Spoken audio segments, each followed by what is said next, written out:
The gentle hum of tires against asphalt filled the air as Dr. Angela Wright steered her silver Honda Civic through the quiet streets of her suburban neighborhood. The setting sun painted the sky in soft oranges and pinks, a beautiful contrast to the exhausting 12-hour shift she'd just completed at City General Hospital. As a pediatric surgeon, she'd spent the day performing 2 critical operations, including a particularly challenging heart procedure on a 6-year-old patient. Her mind wandered to the small victories of the day, the relieved smiles of parents, the brave little fighters in her care, and the countless thank you notes pinned to her office board. The peaceful drive home was her daily meditation, a brief moment of solitude before reuniting with her loving husband at home. The flash of red and blue lights in her rearview mirror shattered that peace. Angela checked her speedometer. She'd been going exactly at the limit. With practiced calm, she signaled and pulled over to the right, positioning her car perfectly on the shoulder of Maple Avenue.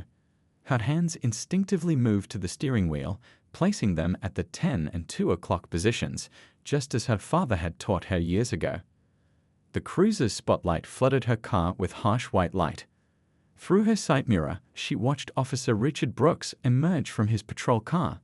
His walk was different from other officers she'd encountered. There was an unsettling swagger in his step, an air of arrogance that made her stomach knot. "Keep calm," she whispered to herself, taking slow, deep breaths. She'd been through traffic stops before, though they seemed to happen more frequently than they should.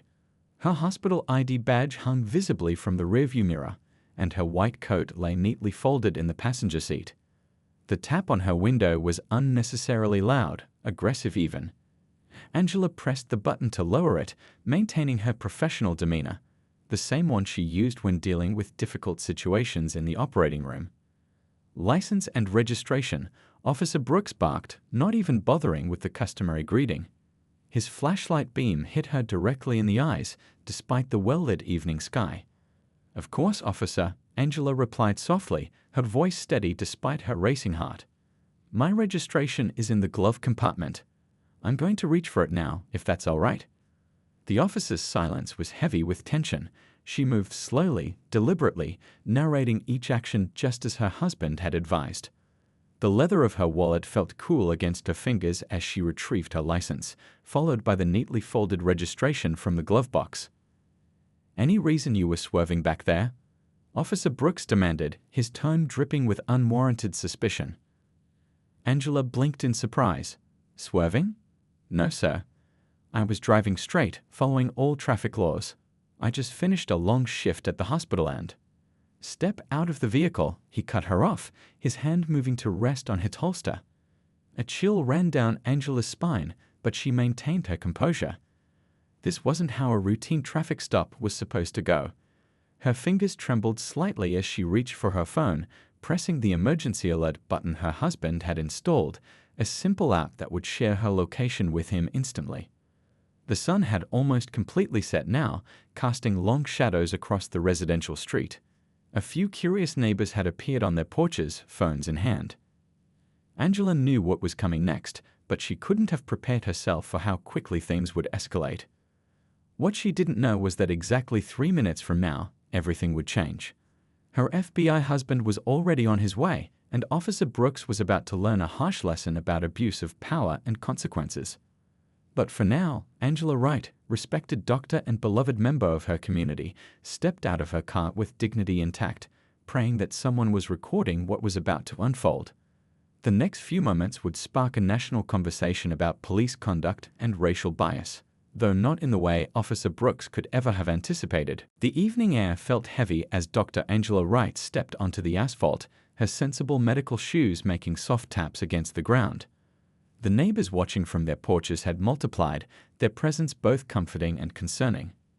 Mrs. Chen from across the street had her phone raised, its small red recording light visible in the growing darkness. Officer Brooks circled Angela's car like a predator, his flashlight beam dancing across the spotless exterior. "Hands where I can see them," he commanded, though her hands were already raised to shoulder height. The wind carried the faint scent of his aftershave, too strong, too aggressive, just like his demeanor. "Officer, may I ask why I was stopped?" Angela's voice remained professional, the same tone she used when explaining complicated procedures to worried parents. I wasn't speeding or violating any traffic laws. You questioning my judgment? Brooks stepped closer, invading her personal space. His badge number glinted under the streetlight, 847. Angela made a mental note, just as her husband had taught her. I saw what I saw. You were swerving. A car slowed as it passed, the driver clearly concerned about the scene unfolding. Officer Brooks shot them an intimidating glare, and they reluctantly drove on. The dashboard camera in his patrol car blinked steadily, recording everything, though Angela wondered if that would matter. Sir, I'm a pediatric surgeon at City General. I just finished a 12-hour shift saving children's lives. I assure you I was driving carefully. She kept her voice steady, though her heart pounded against her ribs. The white coat in her car seemed to mock her now. All those years of education and service apparently meant nothing in this moment. Officer Brooks sneered, his face twisting into something ugly. Oh, so do you think you're better than me? That your fancy degree puts you above the law? His hand still rested on his holster, a constant, unspoken threat. More phones appeared on the porches. The Chen family's teenage son had joined his mother, both recording now. The Williams family from next door stood in their driveway, faces tight with concern. Angela drew strength from their presence, knowing she wasn't alone. No, sir. I respect the law and law enforcement. Angela's mind flashed to her husband, wondering if he'd received her alert. I'm simply trying to understand the reason for this stop. The officer's next move was swift and unexpected. He grabbed her driver's license from his pocket, holding it up to the harsh beam of his flashlight. This doesn't look like you. Could be fake. His accusation hung in the air, absurd and inflammatory. That license was issued by the DMV 3 months ago, Angela replied, fighting to keep her voice level. She could feel her phone buzzing in her pocket, likely her husband trying to reach her. Just a few more minutes, she thought. Just stay calm for a few more minutes. Officer Brooks moved closer, his breath hot against her face. You people always have an excuse, don't you? Always think you're so smart. The racial undertone in his words was clear as day, recorded by every phone and camera present. Behind him, another car slowed, this one stopping completely. The driver, an elderly man Angela recognized as a regular hospital volunteer, pulled out his phone too. The small crowd of witnesses had grown to nearly a dozen people, their presence both a comfort and a reminder of how quickly things had escalated. I'm going to search your vehicle, Brooks announced, though he had no probable cause. And if I find anything at all, you'll be spending the night somewhere far less comfortable than your fancy doctor's house. Angela's hands remained raised, her dignity intact despite the officer's increasing aggression. She thought of her young patients, of the brave faces they put on during difficult treatments. If they could be strong, so could she. Officer Brooks, she said clearly, knowing the cameras were recording, I do not consent to a search of my vehicle.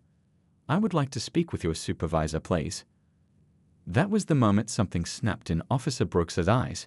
His face contorted with rage, his authority challenged by this calm, professional woman who refused to be intimidated. His hand left his holster, but not to reach for his radio. What happened next would be replayed on national news stations for weeks to come. But what Officer Brooks couldn't know, was that his actions in the next few seconds would have consequences far beyond a simple traffic stop. Because less than a minute away, lights off and engine purring, a black government-issued SUV was turning onto Maple Avenue. The stage was set. The witnesses were in place, and justice was about to arrive with a badge that outranked anything Officer Brooks had ever seen. Time seemed to slow down as Officer Brooks took a menacing step forward. The streetlights cast harsh shadows across his face, deepening the lines of anger etched there. Dr. Angela Wright stood her ground, her medical training kicking in as she noticed her own physiological responses. Elevated heart rate, shallow breathing, hands steady despite the adrenaline coursing through her veins. You want my supervisor? Officer Brooks's voice tripped with contempt. You think you can tell me how to do my job? The veins in his neck bulged as his face reddened with each word. The neighbors' phones captured every second, every subtle shift in his increasingly unstable demeanor. Angela maintained her professional composure, though her instincts screamed at her to run. Yes, officer. It's my right as a citizen to request." The words died in her throat as Brooks's hand shot up. The sound of the slap echoed through the quiet street like a gunshot, accompanied by collective gasps from the onlookers. Angela's head snapped to the side, her cheek burning from the impact. For a moment, everything went silent except for the ringing in her ears. Mrs. Chen's voice cut through the night. "We got that on camera. All of us got that on camera." Other voices joined in, a chorus of shock and outrage. The Williams family had moved closer, phone cameras steady, faces set in determination to document every second. Officer Brooks seemed to realize his mistake a moment too late. His eyes darted around, taking in the sea of recording devices aimed at him. But instead of backing down, he doubled down on his aggression. A drowning man grabbing at straws. "She was resisting," he shouted, his voice cracking. "You all saw it. She was non-compliant and aggressive." The lie fell flat, contradicted by dozens of videos already being uploaded to social media. Angela touched her cheek gently, her doctor's mind automatically cataloging the injury: contusion, possible minor laceration from his ring, definite swelling beginning. The pain wasn't just physical.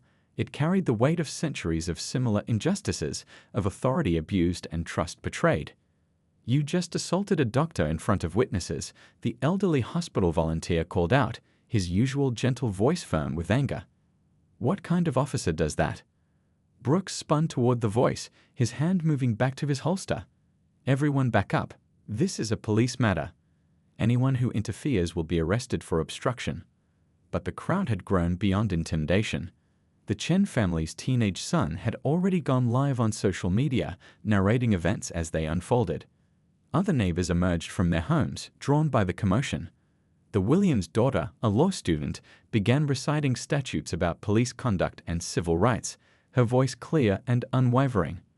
"Officer Brooks," Angela spoke again, her voice steady despite the throbbing in her cheek. "Badge number 847. I want it on record that you just physically assaulted me during a routine traffic stop. I have committed no crime, and there are dozens of witnesses." Brooks's response was cut off by the distant sound of screeching tires. A vehicle was approaching fast, though its headlights were off. The officer's head snapped toward the sound, his hand tightening on his holster. Angela felt her phone buzz again in her pocket. She didn't need to check it to know who it was. Her husband had a habit of texting incoming right before he arrived at any scene. A small smile tugged at her sore cheek as she thought about what was about to happen. Officer Brooks mistook her smile for defiance. "You think this is funny?" he snarled, taking another step toward her. "You people never learn respect." The black SUV appeared suddenly under the streetlight, its government plates gleaming. The engine's growl echoed off the houses as it pulled up behind Brooks's patrol car. The officer hadn't noticed yet, too focused on his target, too lost in his power trip to sense the shift in the air. Angela stood taller, knowing what came next. The SUV's door opened with a soft click that somehow seemed louder than all the chaos around them. Officer Brooks finally turned at the sound, just in time to see a figure emerge. Tall, imposing, and carrying a badge that made local law enforcement look like more security. The next 3 minutes would become legendary in law enforcement circles, a cautionary tale about abuse of power and its consequences. Because while Officer Brooks had been focused on intimidating one doctor, he'd failed to notice the federal response he triggered. And now, as heavy footsteps approached from behind him, he was about to learn exactly how far he'd fallen down the ladder of law enforcement authority. The door of the black SUV closed with a solid thunk that seemed to echo through the now silent street. Special Agent David Wright emerged from the shadows, his FBI credentials already in hand, catching the streetlight's glow. His normally warm brown eyes had turned to steel as he took in the scene before him. His wife's reddened cheek, the officer's aggressive stance, the crowd of witnesses with their phones raised. "Federal agent," David's voice carried the weight of years of authority. "Step away from the civilian." Each word was measured, controlled, but carried an undercurrent of barely contained fury. His suit jacket was still perfectly pressed despite the late hour, his badge gleaming at his hip. Officer Brooks's face went through a rapid series of emotions: confusion, recognition, and finally fear. His hand dropped from his holster as if it had suddenly turned hot. This is a routine traffic stop," he stammered, taking an instinctive step back. "This is my jurisdiction." "Your jurisdiction?" David's eyebrow raised slightly as he approached, his shoes making deliberate clicks against the asphalt. "Let's talk about jurisdiction. Let's talk about how you just assaulted a federal agent's wife on camera. Let's talk about civil rights violations and abuse of power." The neighbors had fallen completely silent, phones still recording as the scene unfolded. Mrs. Chen's mouth hung open slightly, her son still narrating quietly for his live stream. The Williams family exchanged knowing looks. They'd always wondered what Angela's husband did for a living. David reached his wife, positioning himself between her and Brooks. His trained eye quickly assessed her injury, his jaw tightening at the visible swelling. He didn't touch her. He knew better than to contaminate evidence, but his presence alone seemed to fill the space with protective energy. "Agent Wright," Angela said softly, using his title deliberately for the record. "Officer Brooks pulled me over claiming I was swerving. When I requested his supervisor, he responded with physical violence." Brooks's face had lost all color. "I didn't know she was resisting." His excuses sounded hollow even to his own ears. "Didn't know what?" David's voice could have frozen fire. "That she's married to a federal agent. That shouldn't matter, Officer Brooks. Every citizen deserves to be treated with respect and dignity under the law. But since you brought it up," he pulled out his phone, pressed a few buttons, and spoke clearly, "This is Special Agent Wright. I need a response team at my location immediately. We have an officer-involved civil rights violation with multiple witnesses and video evidence. Send OPR and notify the local field office." The abbreviation OPR, Office of Professional Responsibility, made Brooks sway slightly on his feet. In law enforcement circles, OPR was known as the FBI's internal affairs on steroids. They didn't just investigate, they dismantled careers. "Listen," Brooks tried again, his voice higher than before. "We can work this out. I just got a little frustrated. You know how it is on the streets." "No, Officer Brooks, I don't know how it is." David's reply cut through the night air. "I don't know why you felt it necessary to harass a doctor coming home from saving lives. I don't know why you thought it was acceptable to use physical force against an unarmed, compliant citizen. But I do know what happens next." As if on cue, multiple sets of headlights appeared at both ends of the street. Local police cruisers and unmarked federal vehicles converged on the scene. Brooks looked like he might be sick. "Officer Richard Brooks," David's voice took on the formal tone of authority, "you are being detained pending an investigation into civil rights violations under color of law. I suggest you exercise your right to remain silent, as this entire incident has been recorded by multiple parties." Two FBI agents emerged from one of the unmarked cars, their movements precise and professional. They'd worked with David before and knew his reputation for by-the-book operations. This wouldn't be handled in a back room or swept under a rug. This would be done properly, legally, and thoroughly. The local police sergeant arrived next, his face a mask of contained fury as he took in the scene. He'd known Brooks was a problem, had tried to rein him in before, but now the situation had exploded beyond department control.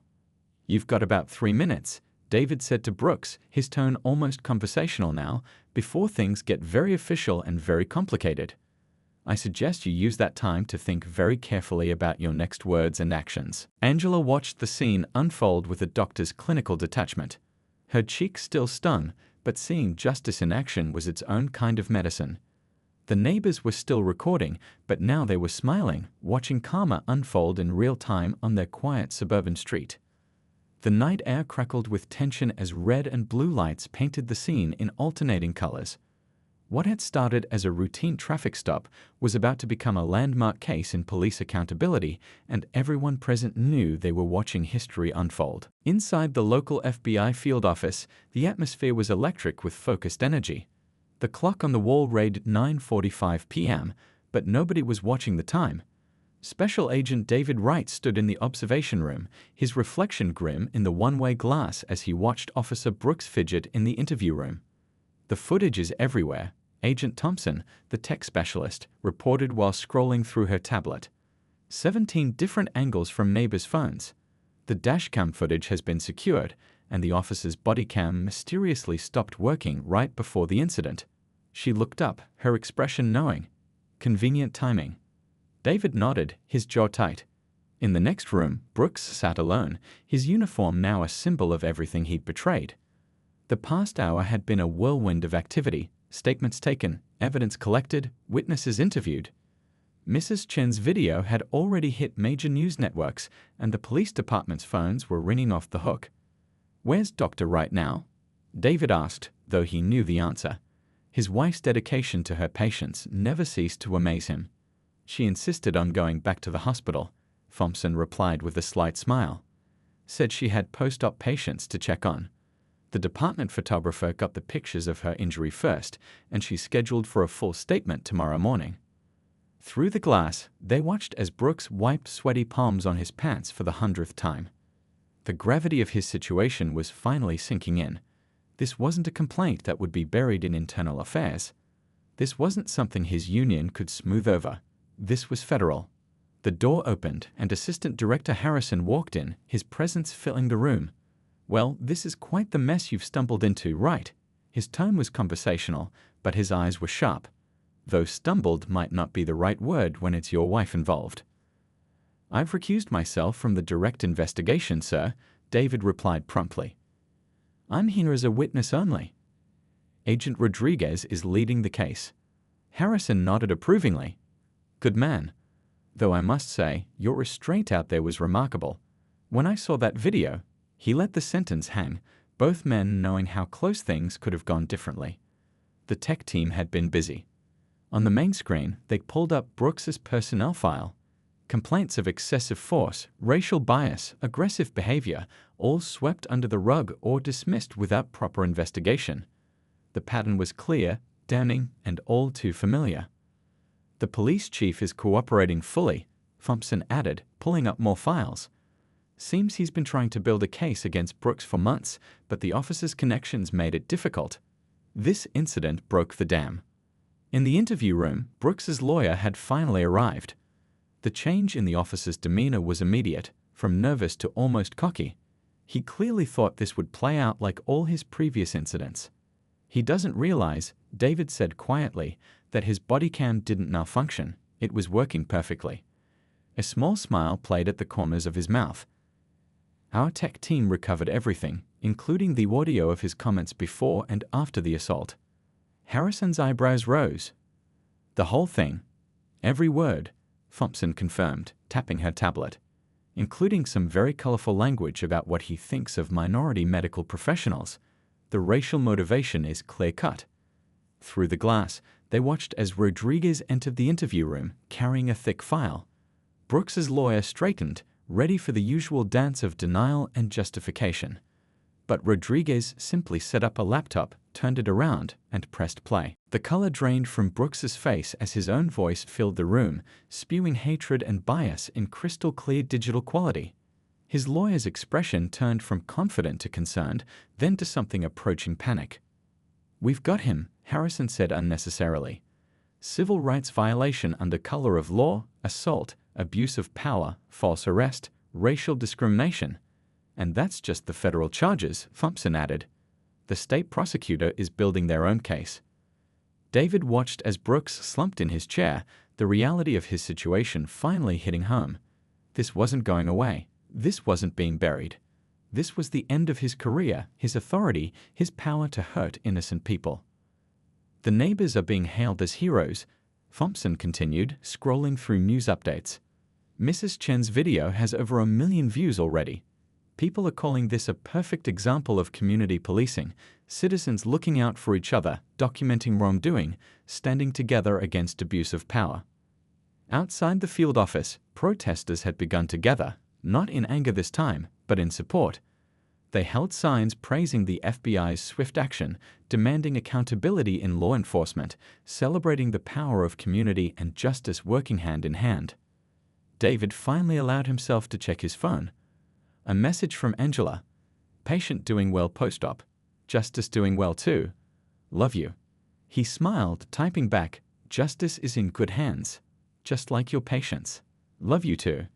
In the interview room, Brooks had begun to cry, the weight of consequence finally breaking through his armor of authority. His lawyer was already trying to negotiate, but Rodriguez's expression made it clear there would be no deals, no easy outs, no swept under the rug this time. Swift justice wasn't always possible in these cases, but tonight it was served with the full force of federal law. The morning sun poured through the windows of City General Hospital's conference room as Dr. Angela Wright adjusted her collar, carefully covering the fading bruise on her cheek. The room was packed with reporters, their cameras and microphones ready. This wasn't the kind of attention she'd ever sought, but sometimes leadership meant stepping into the spotlight. "The press conference will begin in 2 minutes," the hospital's PR director whispered, handing Angela a glass of water. Behind her, the wall displayed headlines from the past week. "Officer suspended after assault on doctor, FBI investigation reveals pattern of abuse. Community united against police misconduct." Angela took a deep breath, remembering her husband's words that morning, "Just tell your truth. That's all anyone needs to hear." David had wanted to be there, but they'd agreed his presence might overshadow the larger message. This wasn't about federal intervention, it was about community change. The microphones crackled to life as Angela stepped up to the podium. Camera shutters clicked rapidly, but she focused on the familiar faces in the crowd. Mrs. Chen sat in the front row, her son beside her, both wearing expressions of quiet support. The Williams family had come too, along with dozens of her hospital colleagues. "Good morning," Angela began, her voice steady. "A week ago, I was pulled over on my way home from performing surgery. What happened next has been seen by millions. But today, I'm not here to talk about Officer Brooks or his actions. I'm here to talk about what happens next." She paused, taking in the room's rapt attention. In the past week, over 300 people have come forward with similar stories of harassment and discrimination by law enforcement in our community. Some incidents were reported but ignored. Others were never reported because people felt helpless. That ends today. The PR director nodded approvingly as Angela unveiled the initiative she'd been working on all week. In partnership with the hospital board and local civil rights organizations, we're establishing the Community Justice Health Alliance. This program will provide medical documentation and support services for victims of police misconduct, ensuring that evidence is properly collected and preserved. Murmurs of approval rippled through the crowd. Several reporters raised their hands, but Angela continued, her momentum building. Additionally, we're implementing a new training program for law enforcement officers, focusing on medical emergencies, mental health crisis response, and cultural competency. Officers will shadow our medical staff, learning to see the humanity in every person they encounter. In the back of the room, the police chief shifted uncomfortably. The department's internal investigation had revealed uncomfortable truths. Brooks wasn't an isolated case. The culture needed to change, and this was just the beginning.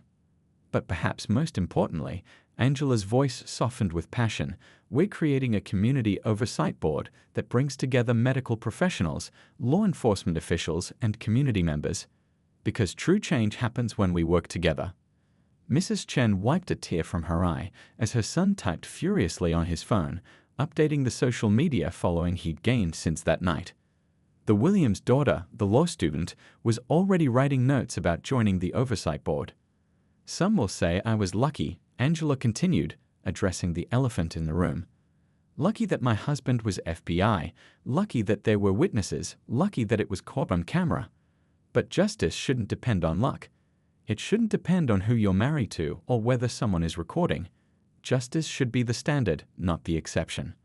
The room erupted in applause, but Angela raised her hand for silence. Officer Brooks's actions that night were wrong, but they're also a symptom of a larger problem. A problem we can only solve together. The bruises fade, but the change we create, that can last forever. Questions flew from the reporters, but Angela handled them with the same calm precision she used in surgery.